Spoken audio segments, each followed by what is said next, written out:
હવે પ્રશ્ન 2 જોઈશું. નીચે આપેલ વસ્તુઓમાં રહેલ પ્રવાહી મિલીલીટર કે લીટરમાં મપાય તે લખો. તો પહેલાં આપણને એ ખબર હોવી જોઈએ કે 1 લીટર એટલે કે કેટલા મિલીલીટર થાય. તો 1 લીટર એટલે કે 1000 મિલીલીટર થાય. જે નાની વસ્તુ હોય એની અંદર મિલીલીટરમાં પાણી સમાય. પ્રવાહી વસ્તુ એટલે શું કે જેનો રેલો નીકળે નીચે રેડીએ, એટલે જેમ કે પાણી, તેલ, કેરોસીન, દૂધ, પેટ્રોલ, ડીઝલ, છાશ, આ બધું શું કહેવાય? પ્રવાહી કહેવાય. અને એને માપવા માટે લીટર અથવા મિલીલીટર એકમનો ઉપયોગ થાય છે. તમે બધાએ લીટરનું માપ્યું જોયું હશે, મોટું આવે. હવે એટલું પાણી જેમાં સમાય એના માટે લીટર એકમ આવે, બાકીના માટે શું આવે? મિલીલીટર. હવે પહેલું જોઈશું ચાનો ગ્લાસ. હવે બધાએ ગ્લાસ જોયો છે. ગ્લાસ કેવો હોય? નાનો. એમાં માપવા માટે મિલીલીટર કે લીટર આવશે? હા, તો એમાં આવશે મિલીલીટર. હવે આપણે જેની અંદર મિલીલીટર આવશે એમાં લખવા માટે નહીં માય, કારણ કે હાથથી લખવામાં મિલીલીટર થઈ જશે. પાણીનો જગ, તો જગ મોટો હોય એમાં શું આવશે? તો લીટર આવે એમાં. બરાબર. દીવામાં રહેલ તેલ, દીવો નાનો હોય એમાં તેલ શામાં મપાશે? સરસ, મિલીલીટર. તો મિલીલીટર. ચલો, બાઇકની પેટ્રોલની ટાંકી, લીટર. સરસ. Injection, millilitre. નાનું હોય તો શું આવશે? મિલીલીટર. ચલો, બ્લડ બેગ એટલે કે લોહી ભરેલું આવે બેગની અંદર, મિલીલીટરમાં. શામાં આવે? મિલીલીટર. ચલો, સોડાની નાની બોટલ જુઓ લખ્યું છે નાની બોટલ, તો મિલીલીટર. પાણીનો નાનો ગ્લાસ, સરસ. તો આ બ્લડ બેગ, સોડાની નાની બોટલ, પાણીનો નાનો ગ્લાસ, આ બધામાં શું આવશે? મિલીલીટર. શું આવશે? ચલો, ડોલ. હા, ડોલ મોટી આવે એટલે એમાં લીટર. ડોલ, દૂધનું કેન, આપણે તમે ડેરીમાં જોયું છે ને દૂધનું કેન, તો એ બંનેમાં શું આવશે? લીટર. હવે આપણે બીજું જોઈશું ગીઝરની ટાંકી. હવે જો ગીઝર એટલે પાણી ગરમ કરવા માટે આવે. હા, બરાબર. એની લીટરની ટાંકી. હા, લીટર. વધારે પાણીમાં, એમાં ઓછું ના હોય, વધારે. તો એના માટે લીટર. શું આવશે? લીટર. હવે વાટકીનું પાણી, વાટકી કેવી?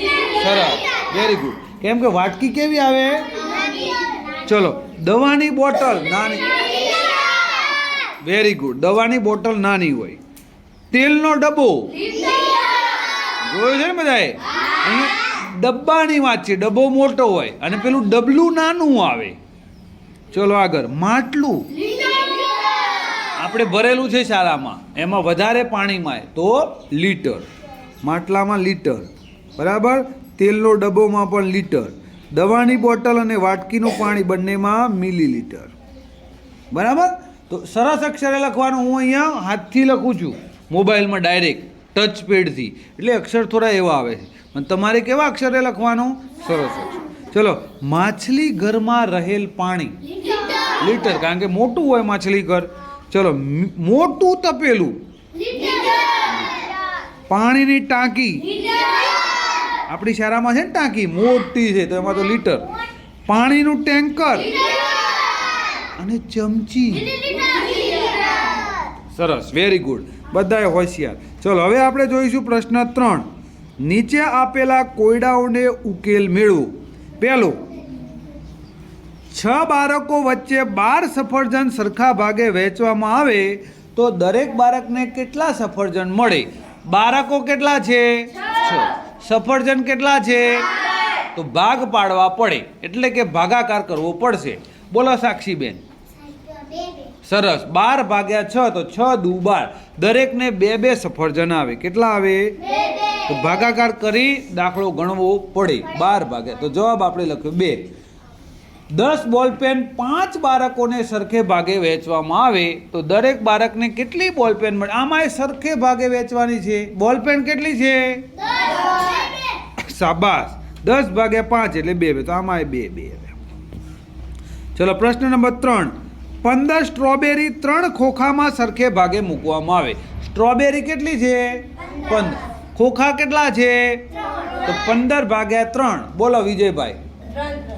ના, 5 5 3 5 15 તો 5 5. પ્રશ્ન 4 30 ચોકલેટને 5 બાળકોમાં સરખે ભાગે વેચવામાં આવે. ચોકલેટ કેટલી છે? 30. બાળકો કેટલા છે? 5. તો 30 ભાગ્યા 5. 5 6 30. તો જવાબ આવે 6. ચલો પ્રશ્ન નંબર 5 24 કેળાને 3 વાંદરા વચ્ચે, તમારી જોડે 24 કેળા હોય ને 3 વાંદરાને સરખે ભાગે આપવાના છે, તો એક વાંદરાના ભાગમાં કેટલા કેળા? નૈતિકભાઈ સરસ, વેરી ગુડ. 3 8 24. તો જવાબ આવશે 8.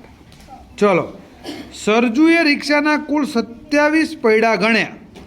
સરજુ નામનો એક વ્યક્તિ હતો, એણે રિક્ષાના પૈડા ગણ્યા તો 27 પૈડા થયા. તો રિક્ષાઓ કેટલી હશે? તો પહેલાં આપણને ખબર હોવી જોઈએ કે એક રિક્ષાને કેટલા પૈડા? 3. તો રિક્ષાઓ 27 ભાગ્યા 3 3 9. વેરી ગુડ, શાબાશ. ચલો 7મો દાખલો. 18 મણકાને 6 જૂથમાં સરખા ભાગે વેચવાના છે. મણકા કેટલા છે? 18. જૂથ કેટલા છે? 6. તો 18 ભાગ્યા 6. બોલો શિવમભાઈ. 3. Very good. 6 તાળી તો 3 3 આવે. ચલો આગળ પ્રશ્ન નંબર 8મો. સુજલ એક ચોપડીના દરરોજ 8 પાના વાંચે છે. દરરોજ કેટલા વાંચે છે? જો ચોપડીના કુલ પાના 64 હોય, એટલે કે આખી ચોપડીના પાના 64 છે, તો કેટલા દિવસમાં આખી ચોપડી વાંચી લેશે? રાજવીરભાઈ 8 દિવસમાં. 64 ભાગ્યા 8 8 દિવસમાં. શાબાશ. પ્રશ્ન નંબર 9. 10 રૂપિયાની 12 નોટને 3 મિત્રોમાં સરખે ભાગે વેચવામાં આવે તો દરેક મિત્રને કેટલા રૂપિયા મળે? 10 રૂપિયાની કુલ નોટો કેટલી છે? 12. મિત્રો કેટલા છે? તો 12 નોટને 3માં સરખી વેચવાની છે. કાલે આપણે ભણ્યા હતા 12 લાડવા. હા, 3 જ છોકરા હતા, 3 થાળી, તો 4 4 3 ચોક 12 4. ચલો પ્રશ્ન નંબર 10. 10 પતંગિયાને 2 જૂથમાં વહેંચતા દરેક જૂથમાં કેટલા પતંગિયા હોય? કાલે આપણે ભણ્યા હતા પતંગિયા વાળું. કેટલાની યાદ છે? આ જ પ્રશ્ન હતો. 5 5 દોરેલું હતું ચિત્ર, ખબર છે ને? 2 5 10. દરેકના ભાગે 5 5 આવે. ચલો પ્રશ્ન પૂરો. હવે આગળનો પ્રશ્ન નંબર 4 જોઈશું. તો જુઓ, તમને કોઠો દેખાય છે? કોઠાના આધારે આપણે પ્રશ્નોના જવાબ આપવાના છે. એક બગીચામાં રહેલ ફૂલના રંગવાર ફૂલની સંખ્યા આપેલ છે, તેના પરથી પ્રશ્નોના જવાબ આપો. ફૂલનો રંગ અને ફૂલોની સંખ્યા. ચલો વાદળી રંગના 5 છે. લાલ રંગના કેટલા છે? નારંગી રંગના, જાંબલી રંગના, ગુલાબી રંગના. પ્રશ્ન 1.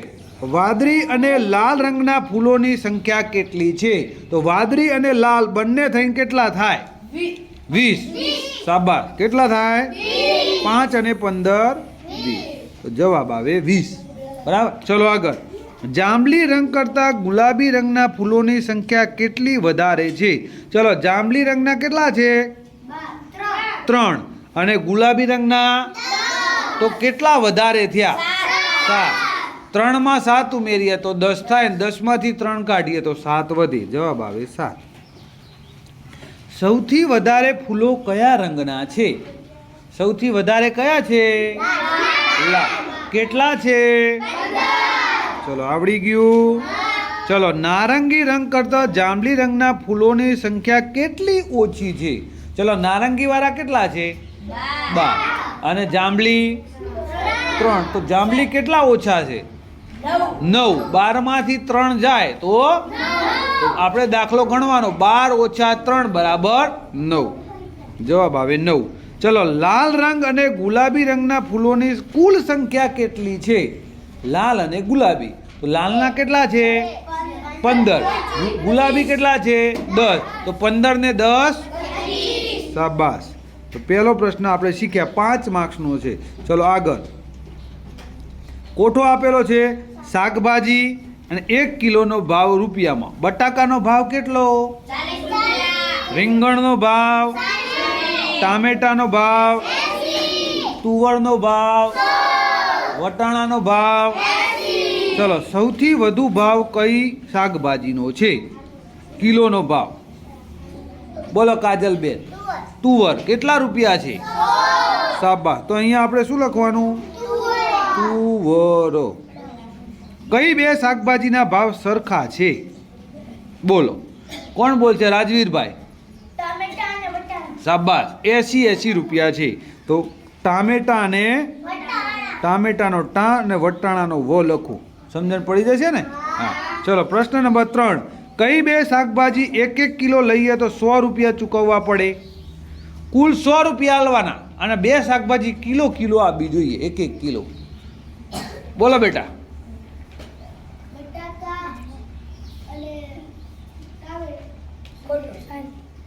શાબાશ. બટાટા અને રીંગણ. 1 કિલો બટાકાના 40 અને 1 કિલો રીંગણના 60. તો કુલ કેટલા રૂપિયા થયા? 100. તો આપણે લખીશું બટાટા અને રીંગણ. ચલો સૌથી ઓછો ભાવ કઈ શાકભાજીનો છે? અશ્વિની બેન. બટાકા. કેટલા રૂપિયા છે? અને ચલો રીંગણનો 1 કિગ્રાનો ભાવ કેટલો છે? 1 કિલો રીંગણાનો ભાવ. રાધિકા બેન. રોનક બેન અથવા રાધિકા બેન. બોલો બેટા. બોલો. રીંગણનો 1 કિલોનો ભાવ કેટલો છે? રાધાબેન. ડિમ્પલબેન. ધ્યાન આલો. રીંગણનો ભાવ 60 રૂપિયા છે. અહીંયા ધ્યાન આપશો તો આવડશે. 60 રૂપિયા. કેટલો? 60. ચલો આગળનો પ્રશ્ન. મીઠાઈનું નામ, માણસોની સંખ્યા. જલેબી કેટલાને ભાવે છે? મોહનથાળ, ગુલાબજાંબુ, કાજુ કતરી અને ચોકલેટ બરફી.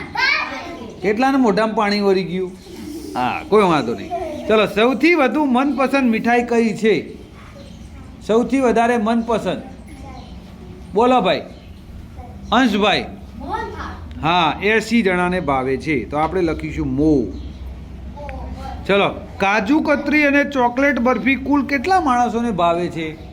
કાજુ કતરી અને ચોકલેટ બરફી બંને થઈને ગણવાનું છે. ચલો મિત્તલબેન. બોલો. યશભાઈ. ના, ભૂલ થઈ. ધીરુભાઈ.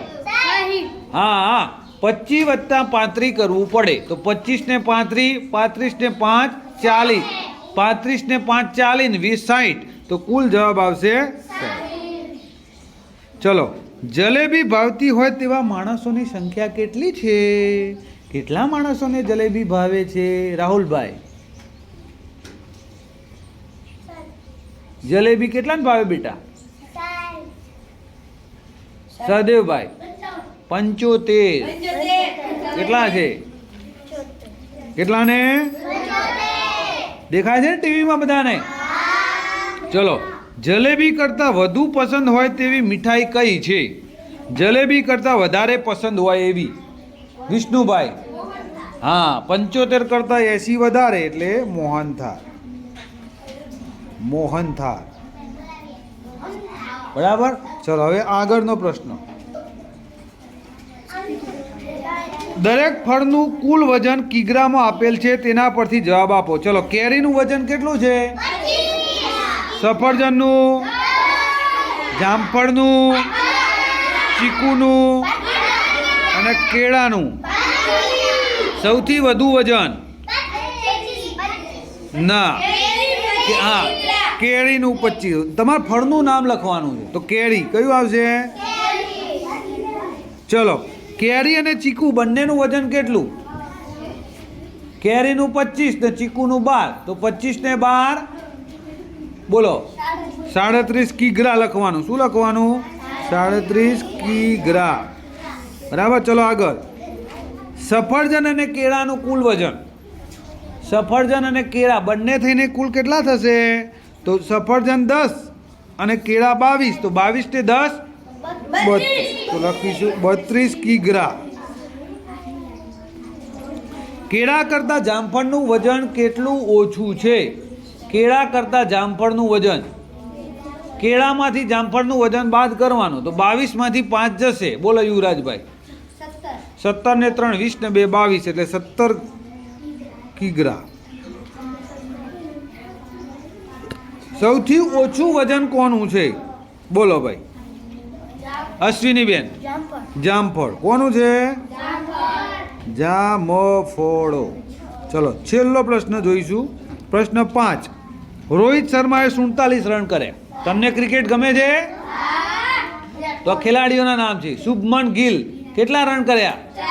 4. વિરાટ કોહલી, KL રાહુલ અને સૂર્યકુમાર યાદવ. ચલો સૌથી ઓછા રન કયા ખેલાડીએ કર્યા? સૌથી ઓછા રોનકબેન. શુભમન ગિલ. કોણે? તો તમારે આખા વાક્યમાં જવાબ લખવાનો. સૌથી ઓછા રન શુભમન ગિલે કર્યા. ચલો રોહિત શર્માએ 50 રનથી કેટલા ઓછા રન કર્યા? 50 થી કેટલા ઓછા? તો રોહિત શર્માએ કર્યા છે કેટલા? તો 50 થી કેટલા ઓછા? શાબાશ. 50 ઓછા 47 કરો એટલે જવાબ મળે તો 3.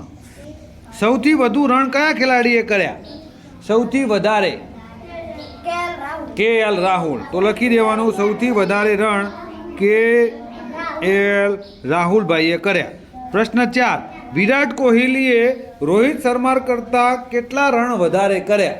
તો વિરાટ કોહલીએ કેટલા કર્યા છે? 54. અને રોહિત શર્માએ 47. તો કેટલા વધારે થાય? 7. 54 માંથી 47 બાદ થાય તો 7 રન. અને છેલ્લો પ્રશ્ન. KL રાહુલ અને વિરાટ કોહલીના મળીને કુલ કેટલા રન થાય? તો KL રાહુલના 66 અને વિરાટ કોહલીના